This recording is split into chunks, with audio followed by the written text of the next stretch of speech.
तार की गौशाला पर हिंदू मुस्लिम पक्ष के बीच विवाद। सकल हिंदू समाज की महिलाओं ने घर घर और दुकान दुकान जाकर पीले चावल बांटे।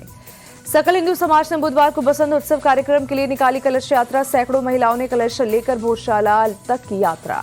बसंत पंचमी से पहले धार की भोजशाला में सुरक्षा के पुख्ता इंतजाम। 8000 पुलिस के जवान तैनात। सीआरपीएफ के भी 800 जवान चप्पे चप्पे पर कर रहे निगरानी। स्वामी अविमुक्तेश्वरानंद का प्रयागराज माघ मेले में धरने का आज 5वां दिन। कहा, जब तक मेरा प्रशासन माफी नहीं मांगेगा तो शिविर में नहीं जाएंगे।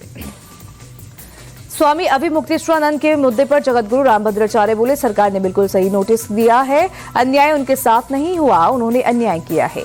अखिल भारतीय अखाड़ा परिषद के स्वामी रविंद्रपुरी ने किया सीएम योगी का समर्थन। कहा, सीधा सीएम को गाली नहीं देनी चाहिए। बाघ मेले में शाही स्नान नहीं होता। स्वामी अविमुक्तेश्वरानंद के पक्ष में द्वारका शारदा पीठाधीश्वर जगतगुरु शंकराचार्य स्वामी सदानंद सरस्वती बोले, गंगा स्नान करने जाने वाले लोगों को रोकने से गौ हत्या का पाप लगता है। मुख्य चुनाव आयुक्त ज्ञानेश कुमार ने बंगाल के चीफ इलेक्टोरल ऑफिसर को भेजी चिट्ठी। एसआईआर प्रक्रिया के दौरान व्यवस्था को बनाए रखने का निर्देश दिया। मुख्य चुनाव आयुक्त ने किया साफ, किसी को भी कानून हाथ में लेने की इजाजत नहीं। सभी निर्देशों का सख्ती से पालन किया जाए।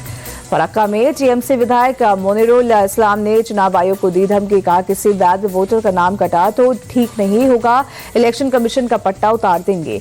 यूपी के मुख्य चुनाव अधिकारी नवदीप रिंवा का बयान। कहा, 6 जनवरी को एसआईआर का काम पूरा हुआ। 6 फरवरी तक लोग दर्ज करा सकते हैं आपत्तियां। घुसपैठियों को लेकर बीजेपी सांसद दिनेश शर्मा बोले, अवैध प्रवासियों पर एक्शन जरूरी। देश के संसाधनों पर सिर्फ नागरिकों का अधिकार। बीजेपी के नए राष्ट्रीय अध्यक्ष नितिन नवीन ने बीजेपी मुख्यालय में चुनावी राज्यों पर की बैठक। पश्चिम बंगाल, तमिलनाडु, केरल और असम के प्रदेश अध्यक्ष, संगठन महामंत्री और प्रभारी रहे मौजूद। नितिन नवीन ने सभी नेताओं से चुनावी तैयारियों के लिए रिपोर्ट, बूथ स्तर तक संगठन को मजबूत करने पर दिया जोर। चुनावी अभियान में तेजी लाने का निर्देश। पश्चिम बंगाल के सिलीगुड़ी में बीजेपी नेताओं की भूख हड़ताल। विधायक विकास फंड का इस्तेमाल करने में राज्य सरकार के असहयोग के खिलाफ 24 घंटे की भूख हड़ताल। केंद्रीय मंत्री और तमिलनाडु बीजेपी प्रभारी पीयूष गोयल चेन्नई पहुंचे। एआईएडीएमके नेता पलानीस्वामी से मुलाकात की। आगामी विधानसभा चुनाव में को लेकर चर्चा हुई।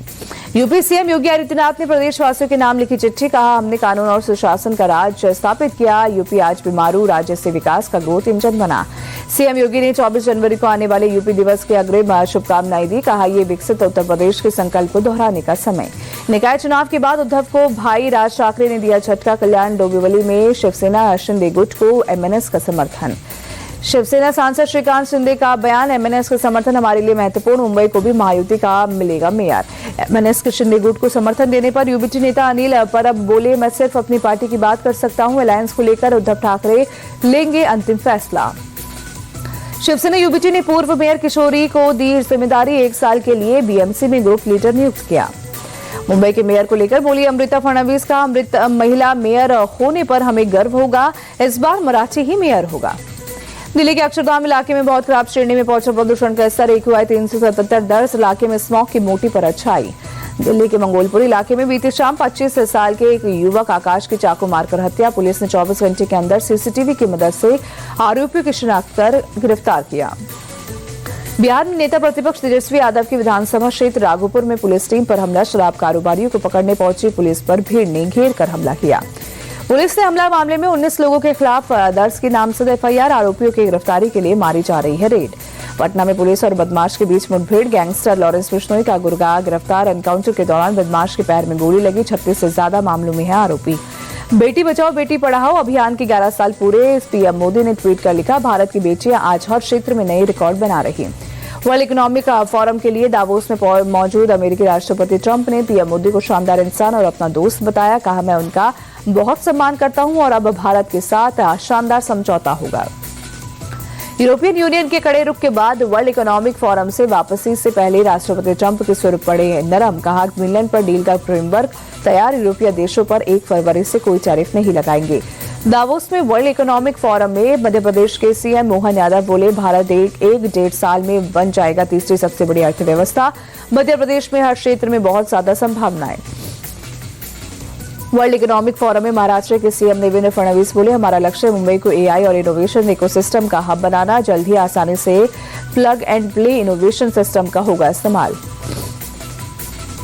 वर्ल्ड इकोनॉमिक फोरम में असम के सीएम हिमंता बिस्वा शर्मा भी हुए शामिल। बोले, असम और नॉर्थ ईस्ट के राज्य चाय को लेकर तो मजबूत है, दूसरे क्षेत्र में भी बनाई है पहचान।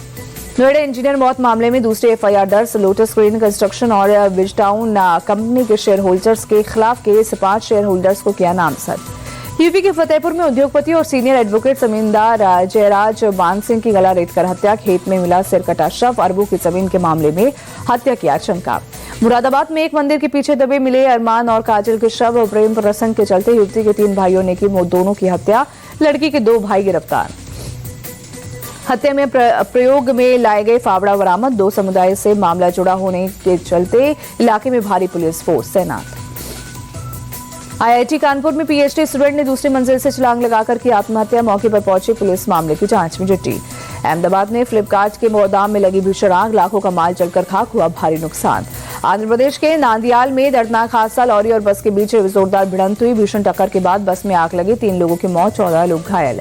हैदराबाद में एक स्ट्रे डॉग ने 5 साल की बच्ची पर किया हमला। हमले की तस्वीर सीसीटीवी फुटेज में कैद। डॉग ने बच्ची के चेहरे को कई जगह काटा।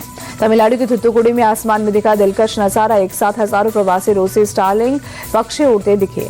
गणतंत्र दिवस को लेकर जम्मू कश्मीर के रामबन में चौकसी बढ़ी। सीआरपीएफ की 84वीं बटालियन ने सुरक्षा अभियान को तेज किया। वाराणसी में गंगा घाट पर विदेशी जोड़े ने रचाई शादी। मंत्रोच्चार के बीच हिंदू रीति रिवाज से शादी के बंधन में बंधी। भारत ने नागपुर में खेले गए पहले T20 मैच में न्यूजीलैंड को 48 रनों से हराया। 5 मैचों की सीरीज में 1-0 से बढ़त बनाई। भारतीय टीम ने 20 ओवर में 7 विकेट पर 238 रन बनाए। जवाब में न्यूजीलैंड की टीम 7 विकेट पर 190 रन ही बना पाई। आईसीसी ने दिया बीसीबी को झटका। भारत में ही होंगे बांग्लादेश के T20 world cup match. Bangladesh की भारत से बाहर T20 मैच खेलने की मांग खारिज। आईसीसी ने कहा भारत में नहीं खेलेगा बांग्लादेश तो वर्ल्ड कप से होगा बाहर। बांग्लादेश की जगह दूसरी टीम खेलेगी। बांग्लादेश क्रिकेट बोर्ड को जवाब के लिए आज शाम तक का वक्त। विमेंस प्रीमियर लीग में आज गुजरात जायंट्स और यूपी वॉरियर्स के बीच टक्कर। लगातार तीसरी जीत के इरादे से उतरेगी यूपी वॉरियर्स।